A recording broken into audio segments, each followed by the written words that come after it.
Hey everybody, it's Bridget. Sorry about my face here, but I just got off of work and I didn't feel like prettying myself up for this video. I just knew that I needed to get up a video because it's been about a week and I wanted to put this one up because today is an exciting video.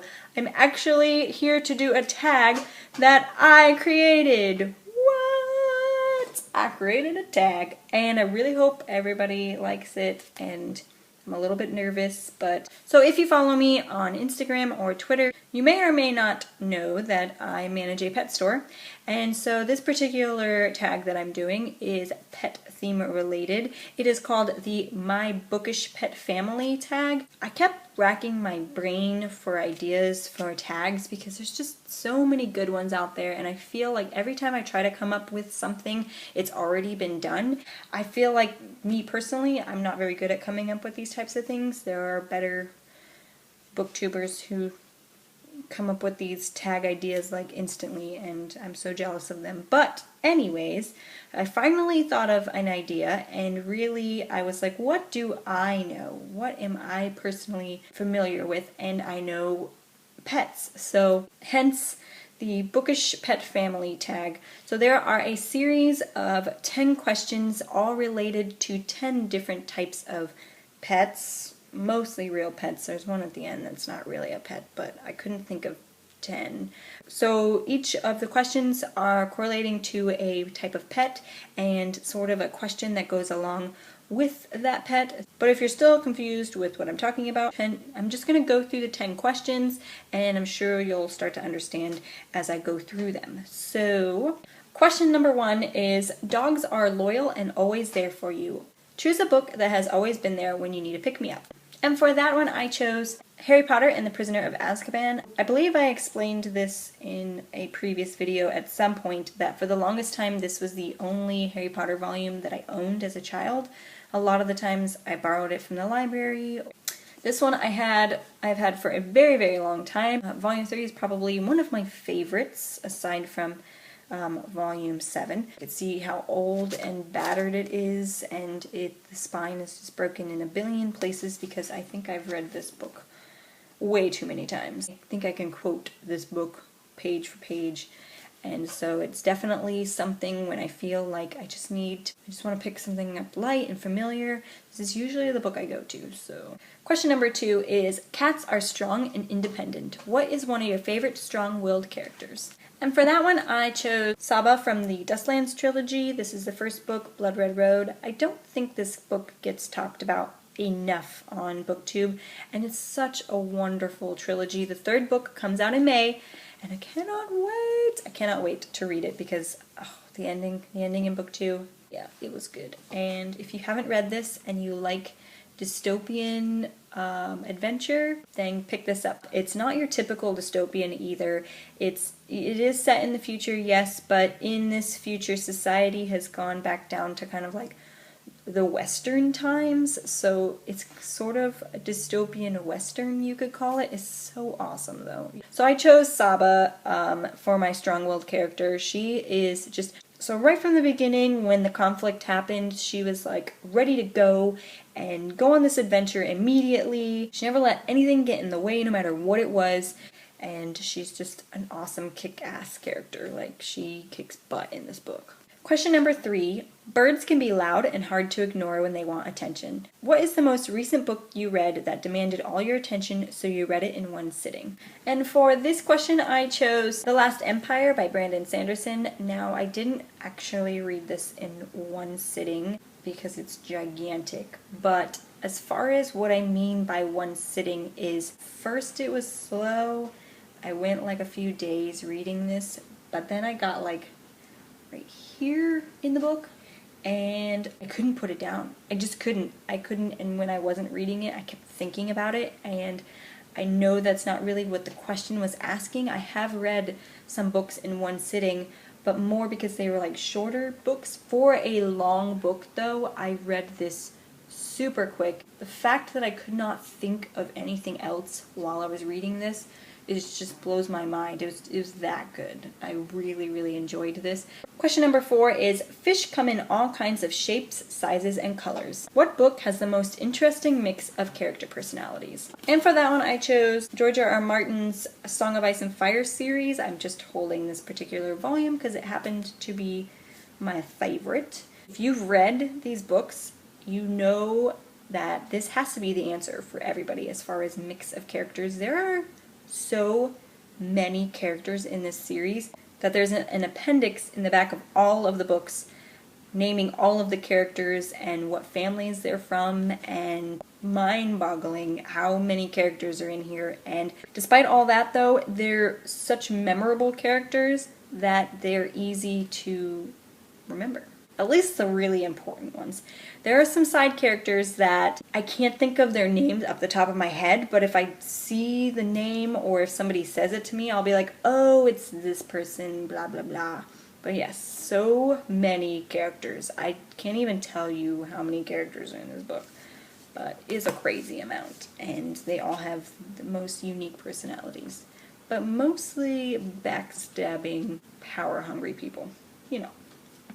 The huge. Question number 5 is, ferrets, or stinky slinkies as I call them, are sneaky little buggers with a curiosity like no other. What book has piqued your interest in a new subject? And for this one, I chose Percy Jackson and the Lightning Thief by Rick Riordan. Now, I've always had an interest in Greek mythology, but when I read this book, and well, the whole series in general, every time I read one of the volumes in this series, I have to go and be like, okay, how much of that mythology is actually true? Because a lot of the mythology, he actually does follow pretty closely, and then he just kind of alters it a little bit to fit his story, you know, but for the most part, it does fit. And I mean, I liked mythology, but not enough to do research on it, but then every time I read this, it just makes me want to look into it. So definitely I would have to say that this got me into Greek mythology and Roman mythology, actually, since there's Roman mythology in the other series of his. So yeah. Question number 6 are, chameleons are wildly known for their camouflage. What book did you judge by the cover that changed your opinion after you read it? And for that one, I chose Vampire Academy by Rochelle Mead. Not only is this cover super ugly, but I really had an issue with picking up a book that's about vampires. And to be honest, guys, the title of this first book, Vampire Academy, sounds so cheesy to me. Really cheesy. And so when I bought this, it sat on my shelf for the longest time. It really did. It sat and sat and sat. And finally, there was a point in time where there was a lot of booktubers reading it all at the same time, and I was like, okay, I need to jump on this and just read it and see what everyone's talking about. And I loved this book. This is actually a book that I did read in one day, in one sitting, and it was amazing and I loved it. It goes either way. Like, there are ugly books that have great stories, and there are really gorgeous books that have the worst writing in them. So you can't always judge the covers. Question number 7 is, hamsters are food-hoarding, fat-cheeked, silly rodents that just make you want to carry them around in your pocket. Who is your favorite silly character in a book? Now, if it were like a few weeks ago, I would have said Kenji from the Shatter Me trilogy, which it still is. He's still a really funny character. I just had to mention this book just because this character just had me cracking up laughing sometimes. Mostly with his interaction with one particular character, and that is Elend Venture from the Mistborn trilogy. His interactions with the character Vin in this book were so funny. The type of humor that I like is sarcastic humor, and the way that they meet and their banter and the sarcastic remarks that they give each other in their first meeting, and even in many meetings after that, was just had me laughing out loud so much that I just had to mention him because sarcastic humor is my favorite, and that's why Kenji's also another one of my favorites, because he's just sarcastic in the way that he speaks, and it's just hilarious. And so, of course, I had to mention Elend because he's the same way. Question number 8 is, rabbits are sweet, fluffy fur balls. What book is so sweet and filled with fluff you just want to squeeze the life out of it? don't actually do that to your pet, please. And for that one, I picked Meant to Be by Lauren Moro. I read this on Valentine's Day last year, and I'm not one for just romance books. It has to have some other storyline in it. That feeling that I wanted to get in that day, it kind of was fitting because it was Valentine's Day and I wanted to be in a romancy mood. So it doesn't happen often, but when it does, I am very picky with my romance, and so I picked this up because it sounded from the synopsis a lot like Anna and the French Kiss, which I absolutely love. And I do need to buy the new covers for it because I have the old cover right now. But anyways, this book is so adorably sweet, and it is very, very similar sounding to Anna and the French Kiss. It's just that the couple is in London instead of France. And it's funny at the same time because the characters sort of hate each other, but not really. And they're just mean to each other, but in a flirty way, and I like that, so it was really cute. And it's super short, so I think I read it in like 3 or 4 hours, but it was good. Question number 9 is, snakes are commonly depicted as symbols of death and evil. Which book's cliffhanger ending almost killed you? I kind of wanted to pick something more obscure, something that I don't really talk about on my channel, or a book that's not really talked on BookTube at all. And I read this back in January of last year, and so it was, I think it was one of the very first books I actually reviewed on this channel.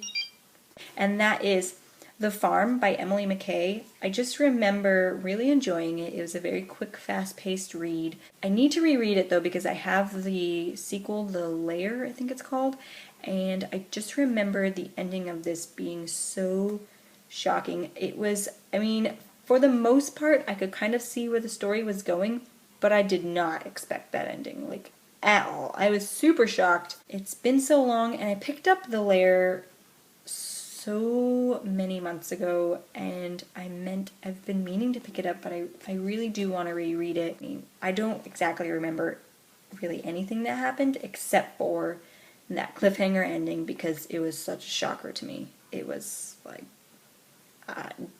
I didn't see that at all. At all. And finally, question number 10 is, owls are symbols of intelligent and a favorite pet for the geekiest of nerds. What book do you geek out about the most? I fangirl about a lot of books, but I think the one that I've talked about in a lot of videos the most would have to be The Bronze Horseman by Paulina Simon. And the reason that I talk about this book so much in my videos is because of the shock it gave me about how much I liked it. I was not expecting to love it as much as I did, and that was very shocking to me. It's one of those judgy moments where I judged it not by the cover, because it has a beautiful cover, but I judged it by the synopsis and what the story is about, because I just thought, okay, love story, it's set during World War II, I'm not a big history person, and that's when I was like, yeah, I don't know if I'm gonna like this. But I picked it up anyways, and yes, it is a love story set in World War II, but it is so much more than that. This is such an emotional book, like, you have no idea until you read what I'm talking about. The heartache and all of the bad things that happen to the main character in this book, like, it's so sad, and yet it has such a sweet ending to it. Not really, kind of. You have to read it, okay? This is an amazing book, and I recommend it to everybody all the time, so definitely this is one that I fangirl about a lot. So that was my tag, you all, the Bookish Pet Family tag.